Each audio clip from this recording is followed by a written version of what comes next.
شب برات نجات کی رات اس کو کہا جاتا ہے۔ میں ویسے بھی رسمی تقریر نہیں کیا کرتا، اور آج تو میں سمجھتا ہوں کہ ہمیں کچھ منزل نواز باتیں کرنی چاہیے۔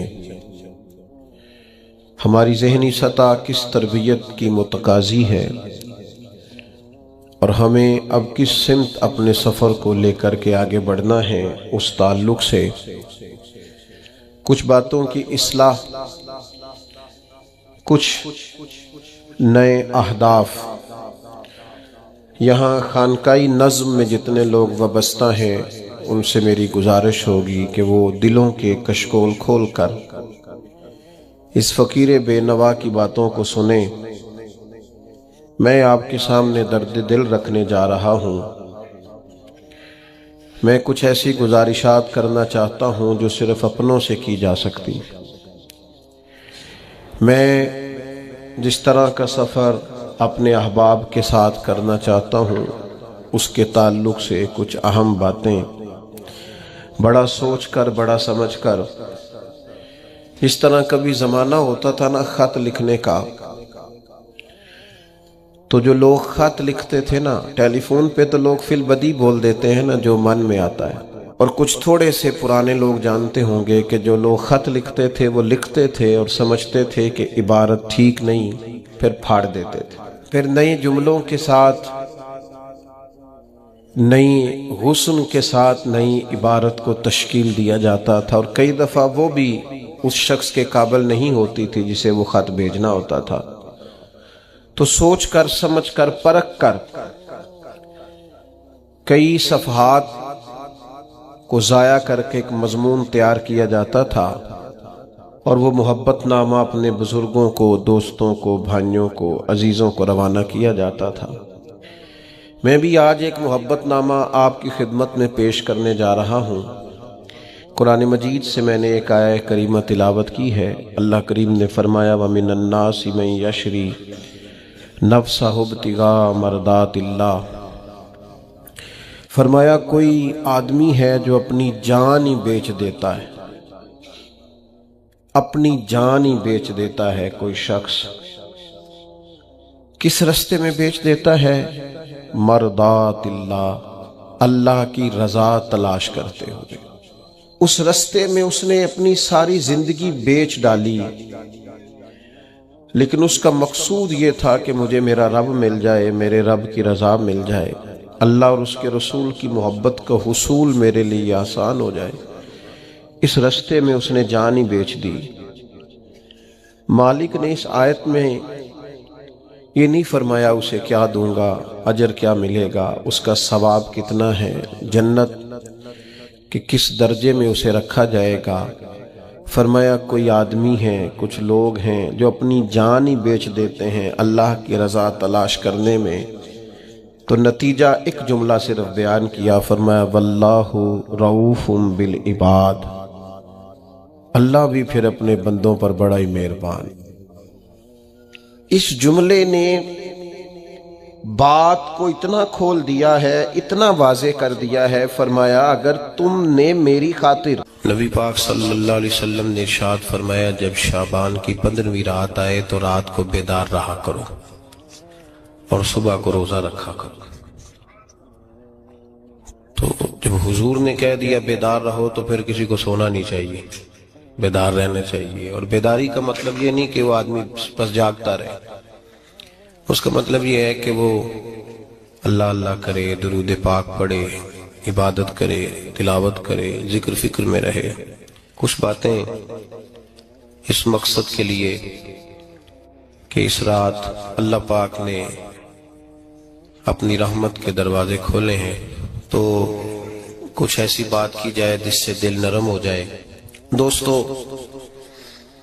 قرآن مجید کی 2 آیات میں نے پڑھی ہیں۔ اللہ کریم نے فرمایا یا ایھا الذین آمنوا اتقوا اللہ حق تقاتہ، اے ایمان والو اللہ سے ڈرو، اور اتنا ڈرو جتنا ڈرنے کا حق ہے۔ ڈرو اللہ پاک سے، اور جس طرح تم کسی سے ڈرتے ہو، ڈرنے کا حق ہوتا ہے، وہ حق ادا کرنے کی کوشش کرو۔ ہم میں سے بہت سارے لوگ ڈرتے ہیں کچھ لوگوں سے، اور جب وہ ڈر رہے ہوتے ہیں تو انہیں احساس ہوتا ہے۔ اللہ پاک نے ہمارا وہ احساس خود بیان کر دیا ہے، فرمایا جب تم کسی سے ڈرتے ہو تو تمہیں اس کا احساس ہوتا ہے کہ تم کتنا ڈرتے ہو، تو پھر تم کوشش کرتے ہو کہ تم وہ کام نہ کرو جس سے وہ بگڑ جائے گا، ناراض ہو جائے گا۔ جو لوگ قانون سے ڈرتے ہیں وہ اشارہ نہیں توڑتے، کچھ بھی ہو جائے اشارہ نہیں توڑتے، انہیں پتہ ہے کہ یہاں اشارہ توڑیں گے تو الجھ جائیں گے، اور جہاں انہیں فکر نہ ہو کہ کوئی پوچھنے والا نہیں، وہاں ہم نے دیکھا ہے کہ لوگ اشارہ توڑ دیتے ہیں۔ اللہ تبارک و تعالیٰ نے موقع دیا، میں حرمین شریفین حاضر ہوا تو وہاں ایک روڈ دائری روڈ کہلاتا ہے، اس روڈ سے پیدل چلنے والے نہیں گزر سکتے۔ وہ کہتے ہیں جی اس روڈ سے پیدل والا نہ گزرے، ان کے لیے علیحدہ جگہ ہے۔ قانون یہ ہے کہ اگر کوئی پیدل آدمی وہاں سے گزرے اور اس کا ایکسیڈنٹ ہو جائے تو وہ حکومت یہ کہتی ہے کہ یہ کیوں یہاں سے گزرا تھا، لہذا کوئی مقدمہ نہیں ہو سکتا۔ وہاں ہم نے دیکھا ہے کہ لوگ اس سڑک پہ پیر بھی نہیں رکھتے، کہتے ہیں مر گئے تو بنے گا کچھ نہیں۔ یہاں بھی بہت سارے ایسے معاملات ہوتے ہیں کہ جہاں انسان محسوس کرتا ہے کہ یہ بڑا میرے لیے نقصان ہو جائے گا تو وہ ڈرتا ہے۔ ایک چھوٹی سی بات ہے کہ رات کو کوئی آدمی اپنا دروازہ کھلا رکھ کے نہیں سوتا، حالانکہ کوئی حرج نہیں، کبھی کھلا رہ بھی جاتا ہے، اور اگر کبھی رہ جائے تو جس کی ذمہ داری بند کرنے کی ہو اس کے ساتھ پھر جو رویہ ہوتا ہے گھر والوں کا، یہ خوف ہے ہمارا اندر کا، تو بڑی شدت کے ساتھ ہم اس شخص کو سخت سست کہتے ہیں، ڈانٹتے ہیں، کہتے ہیں تو نے خیال ہی نہیں کیا، جمع پونجی لٹ جاتی تو یہ خوف ہے، یہ ہمارا اندر کا یہ خوف ہے۔ آپ بازار میں جائیں تو درجنوں لوگوں نے گن مین بٹھائے ہوئے ہیں، ان کا دل نہیں کرتا کہ اضافی تنخواہ دی جائے، کیا مطلب ہے ایک آدمی کو اضافی پیسے دینے کا، لیکن وہاں آدمی بٹھایا جاتا ہے، اس کو تنخواہ دی جاتی ہے، اس کی روٹی کا بندوبست کیا جاتا ہے، اس کے سارے ضروریات زندگی کا خیال رکھا جاتا ہے، اور پس منظر یہ ہوتا ہے کہ ڈر لگتا ہے اگر یہ شخص نہ ہوا تو ہمارے چوری ہو جائے گی۔ تو اللہ فرماتے ہیں کہ تو جہاں سے ڈرتا ہے تجھے پتا ہے، تو اس طرح کر کہ مجھ سے بھی اتنا ڈر جتنا ڈرنے کا حق ہے۔ یہ جھوٹ موٹ کا ڈراوا نہ پیدا کر کے اوہ اللہ معاف کرے جی، اچھا جناب بڑا ڈرتے ہیں آپ اللہ تعالیٰ سے، آپ نے تو کانوں کو ہاتھ لگائے، تو پھر آپ کیا کر رہے ہیں؟ اللہ معاف کرے جی میں تو بات نہیں کرتا، بس 2-4 آدمیوں کی پگڑی اچھالوں گا، اس سے زیادہ نہیں، ڈر لگتا ہے جی بات کرتے ہوئے، 15-20 آدمی بس میرے قابو آئے۔ یہ کس قسم کا ڈر ہے؟ ڈرنے کا حکم دیا، اور میرے رسول کریم سید عالم صلی اللہ تعالی علیہ وآلہ وسلم نے ارشاد فرمایا کہ تو رب کریم سے دنیا میں ڈر جا جس طرح ڈرنے کا حق ہے، جب قیامت کا دن آئے گا تو اللہ تجھے ڈرائے گا نہیں بلکہ اپنی رحمت کی چھاؤں میں جنت میں داخل کر دے گا۔ یہاں ڈر، ایک جگہ تو اللہ نے فرمایا ڈرو، اور کچھ جگہوں پہ فرمایا کہ جو میرے علم والے بندے ہیں نا، جن کو میں نے علم دیا ہے، عالم ہیں، ان کے بارے میں فرمایا کہ ان کے دلوں میں میری خشیت ہے۔ انما یخشی اللہ من عبادہ العلماء، اللہ کے بندوں میں سے جو علم والے ہیں وہ اللہ کی خشیت رکھتے ہیں۔ قرآن نے ایک جگہ کہا ڈرو، خوف کا لفظ بھی استعمال کیا، وَلِمَنْ خَافَ مَقَامَ رَبِّهِ جَنَّتَانِ، خوف بھی ہے اور خشیت بھی ہے، ان دونوں کا معنی ایک ہی ہے، ڈرنا، خوف کا معنی بھی اور خشیت کا معنی بھی، ڈرنا۔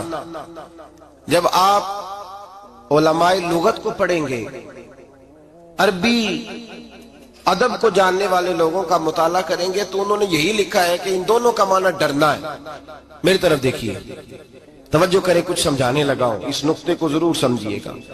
خشیت کا معنی بھی ڈرنا ہے، خوف کا معنی بھی، لیکن جب صوفیاء کے پاس جائیں نا، صوفیاء جو قرآن و سنت کی روح کی تفسیر کرنے والے ہیں، تو وہ کہتے ہیں نہیں، خشیت اور خوف میں فرق ہے، خوف اور ہوتا ہے، خشیت صوفیاء اس کی تفسیر اور کرتے ہیں۔ وہ کہتے ہیں خوف بھی ہوتا ہے اور خشیت بھی ہوتی ہے، الگ الگ چیزیں ہیں، ایک نہیں۔ بڑی خوبصورت بات ہے، اگر آپ سمجھ گئے تو آپ کو فائدہ دے گی۔ صوفیاء یہ کہتے ہیں کہ بھائی خوف ہوتا ہے اپنے گناہوں کا، کہ میں نے یہ گناہ کیے ہیں، اگر اللہ نے مجھ سے پوچھا تو مجھے بڑا خوف آتا ہے مار پڑے گی، یہ خوف ہے۔ پھر سمجھ لیں، ایک آدمی نے حرام کا مال اکٹھا کیا ہے زندگی میں، معاذ اللہ اس نے بڑے پاپ کیے، گناہ کیے، شراب پی، بدکاری کی، معاذ اللہ تعالیٰ ثم معاذ اللہ۔ اب اسے ڈر لگ رہا ہے کہ اللہ تبارک و تعالیٰ نے پوچھا تو میں کیا جواب دوں گا، یہ خوف ہے۔ اور خشیت یہ ہے کہ ایک آدمی سارا دن نماز پڑھتا ہے، روزہ رکھتا ہے، عبادت کرتا ہے، اللہ کو یاد کرتا ہے، پھر بھی ڈرتا ہے، یہ خشیت ہے، یہ خشیت ہے۔ جو گناہوں سے ڈرے وہ خوف ہے، اور جو رب کی ناراضگی سے ڈرے وہ خشیت ہے۔ جو کہے یار میرا رب کہیں ناراض نہ ہو جائے، میرا رب کہیں مجھ سے۔ بڑی خوبصورت مثال دی، میں نے اپنے صاحب سے پوچھا کہ حضور یہ مسئلہ کیا ہے، تو فرمانے لگے ایک بادشاہ نے ایک غریب کی بیٹی اسے پسند آ گئی تھی، تو اس نے عزت کے ساتھ اس سے شادی کر لی، رشتہ بھیج کے وقار کے ساتھ۔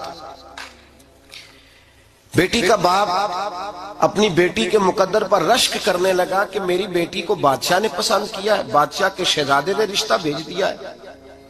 شہزادہ بیاہ کے لے گیا بیٹی کو، 20 کنیز آئے، نوکرانیاں اس عورت کی خدمت کرنے پہ لگی ہوئی ہیں، توجہ ہے، اس کا ہر حکم ماننے کو تیار ہے۔ لیکن وہ بی بی سویرے بھی رو پڑتی ہے اور شام کو بھی رو پڑتی ہے، روتی رہتی ہے۔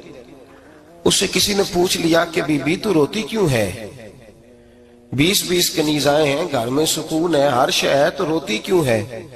تو وہ کہنے لگی اصل بات یہ ہے کہ جو کچھ مجھے ملا ہے میں اس کے قابل نہیں تھی، تو میں ڈرتی ہوں میرا سائیں کہیں ناراض نہ ہو جائے، وہ ناراض نہ ہو جائے، میں قابل نہیں تھی، میری اوقات نہیں تھی۔ یہ من آنم کے من دانم، میں جو ہوں اس کا مجھے پتا تو ہے، اس نے میری حیثیت سے، میری اوقات سے، میرے ظرف سے، میری محنت سے بڑا بڑھ کے مجھے عطا کر دیا، میری چونکہ اوقات سے زیادہ دے دیا تو میں ڈرتی ہوں وہ ناراض نہ ہو جائے، کہیں میری یہ کھیل، یہ جو میں نے گھونسلہ بنایا ہے یہ کہیں میرا ٹوٹ نہ جائے۔ میرے بھائی، میرے رسول کریم سید عالم صلی اللہ علیہ وسلم کے امت کے اولیاء، صلحاء، صوفیاء، اتقیاء، صحابہ، اہل بیت، یہ لوگ جب روتے تھے تو یہ کوئی اس لیے نہیں روتے تھے کہ یہ آج دوپہر کو چینی میں ملاوٹ کر کے آئے ہیں تو اس لیے رو رہے ہیں رات کو، اس لیے نہیں روتے تھے کہ آج انہوں نے جو شکر بیچی ہے اس شکر کے اندر بورا ملایا ہوا تھا، اس لیے نہیں رو رہے کہ آج 10 15 20 لاکھ رشوت کا مال بینک میں جمع کر، اس لیے تھوڑی روتے تھے، یہ تو اس لیے روتے تھے کہ اللہ تو نے بڑا کچھ عطا کیا ہے، کہیں ہم سے ناراض نہ ہو جانا، یہ تو اس کی خشیت میں رو رہے تھے۔ حضرت داؤد طائی رحمت اللہ تعالی علیہ، حضرت امام جعفر صادق جو نبی پاک صلی اللہ علیہ وسلم کے نواسے، جناب داؤد طائی کی ملاقات ہوئی تو امام جعفر صادق حضور کے نواسے عرض کرنے لگے داؤد طائی یار میری بخشش کی دعا کرنا، رب مجھے معاف کر دے۔ تو حضرت داؤد طائی رحمت اللہ علیہ فرمان لگے امام صاحب آپ حضور کے نواسے ہیں، میں نے دعا کرنی ہے کہ آپ نے میرے لیے کرنی ہے؟ تو حضرت امام جعفر صادق رو پڑے، کہنے لگے یار تو نہیں کرنی ہے، اور اسی لیے تو تجھ سے دعا کرا رہا ہوں کہ کہیں ایسا نہ ہو نانا مصطفیٰ کی بارگاہ میں جاؤں تو وہ مجھے کہیں کہ میں کس طرح کا تھا تو کس طرح کا بن کے آیا ہے، یہی تو دعا کرانی ہے کہ میرے لیے دعا کر۔ جو جتنا بڑا ہوتا تھا نا اتنی زیادہ خشیت ہوتی ہے، اور گناہگار کے تو اللہ تبارک و تعالیٰ بعضوں کا سزا دیتا ہے، آنسو سلب ہو جاتے ہیں، اس کو تو اپنے گناہوں پہ رونا ہی نہیں آتا، وہ تو روتا ہے بچہ نہ ہو تب روتا ہے، وہ تو روتا ہے پیسے نہ ہو تب روتا ہے، وہ تو اس وقت روتا ہے جب اس کا مال چلا جائے، اس کو تو بعضوں کا گناہگار کو تو بعضوں کا سزا ملتی، اللہ فرماتے تو دنیا کے لیے روئے گا میرے لیے نہیں رو سکتا۔ اور جو رب کریم کے بندے ہوتے ہیں انہیں اللہ کہتا ہے تو دنیا سے بے نیاز ہے، تیری آنکھ سے آنسو جب بھی ٹپکے یا میرے لیے ٹپکنا چاہیے یا محمد مصطفیٰ کے لیے ٹپکنا چاہیے۔ آپ اگر اس بات کو تھوڑا سا غور کے ساتھ سمجھے تو تمام اولیاء صلحات کیا یہ رو رہے ہیں، تڑپ رہے ہیں، کیا اس کی وجہ تھی؟ نمازیں کم رہ گئی تھی، روزوں میں کمی تھی، فرائض ادا نہیں کرتے تھے کہ رویا کرتے تھے؟ کیوں روتے تھے؟ حضرت سیدنا عمر فاروق رضی اللہ تعالیٰ عنہ کے بارے میں صحابہ کہتے ہیں جناب عمر فاروق جب نماز پڑھاتے اتنا رویا کرتے تھے کہ 7ویں صف تک ان کے رونے کی آواز جایا کرتی، 7ویں صف تک ان کے رونے کی آواز جاتی۔ ہم لوگ بن کے بیٹھ گئے ہیں، ہم لوگ بن کے بیٹھ گئے، ہم یہ سمجھتے نہیں کہ ہماری حیثیت کیا تھی اور رب کریم نے ہمیں نوازا کیا ہے۔ آپ پڑھیے کتابیں، میرے رسول پاک صلی اللہ علیہ وسلم فرماتے ہیں میرا عمر جس گلی سے گزرے شیطان رستہ بدل جاتا ہے۔ نبی پاک فرماتے ہیں میرا عمر جب تک دنیا میں رہے گا دوزخ کو تالا لگا رہے گا۔ اس صاحب اسد الغابہ نے لکھا ہے نبی پاک صلی اللہ علیہ وسلم نے حضرت جبریل امین کو بلایا، فرمایا چل میرے عمر کی شان بیان کر۔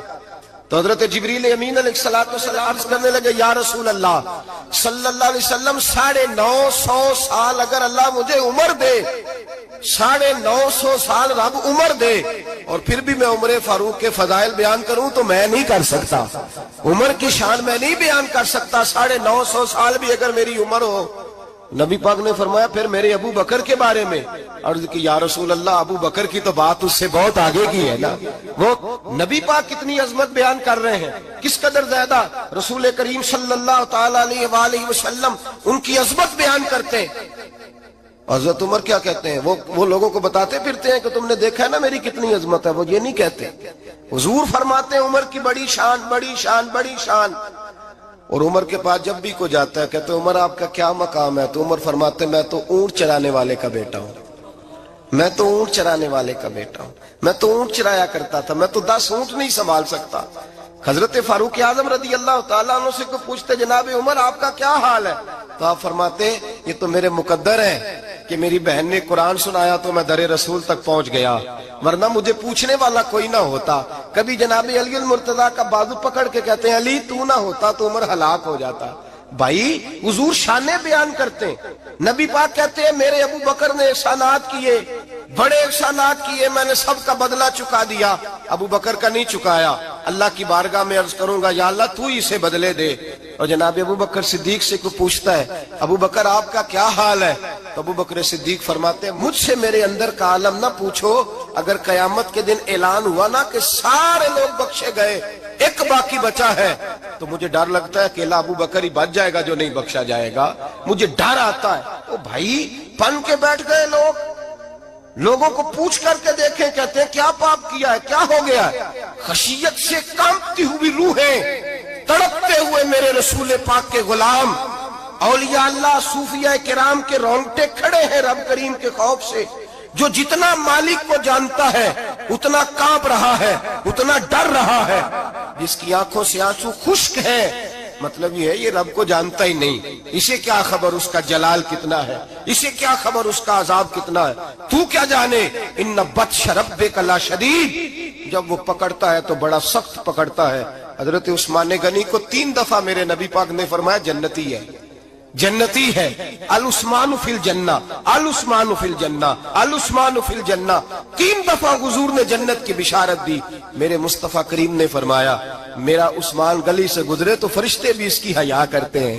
جناب عثمان غنی جن کو میرے نبی نے 2 بیٹیاں دے کے کہا عثمان میری 100 بیٹی بھی ہوتی، ایک کے بعد دوسری انتقال کرتی جاتی تو میں ساری تیرے نکاح میں دے دیتا، وہی حضرت عثمان غنی قبر پہ کھڑے ہیں حضور کے وصال کے بعد، ایک قبر پہ کھڑے، آنکھوں سے آنسو جاری ہے، داڑھی ساری آنسوؤں سے بھر گئی ہے، روتے ہی جاتے ہیں، روتے ہی جاتے ہیں۔ غلام کہتا عثمان یار رونا ہمیں چاہیے، رونا ہمیں چاہیے، جن کو کوئی بشارت نہیں اور آپ کو تو 3 بشارتیں، روتے کیوں ہو؟ جناب عثمان غنی فرمانے لگے جس مصطفیٰ نے مجھے جنت کی بشارت دی اسی رسول نے فرمایا تھا قبر آخرت کی منزلوں میں سے پہلی منزل ہے، آخرت کی منزلوں میں سے پہلی منزل۔ سوچتا ہوں اگر رب کریم نے عثمان سے حساب پوچھ لیا حساب کیسے دینا ہے، میرے مصطفیٰ کریم نے، یہ تو بات ہے نا جناب عمر کی، یہ تو بات ہے حضرت عمر کی، حضرت ابو بکر کی، جناب عثمان غنی کی، اور جس شیر خدا کے بارے میں نبی پاک نے فرمایا علی منی،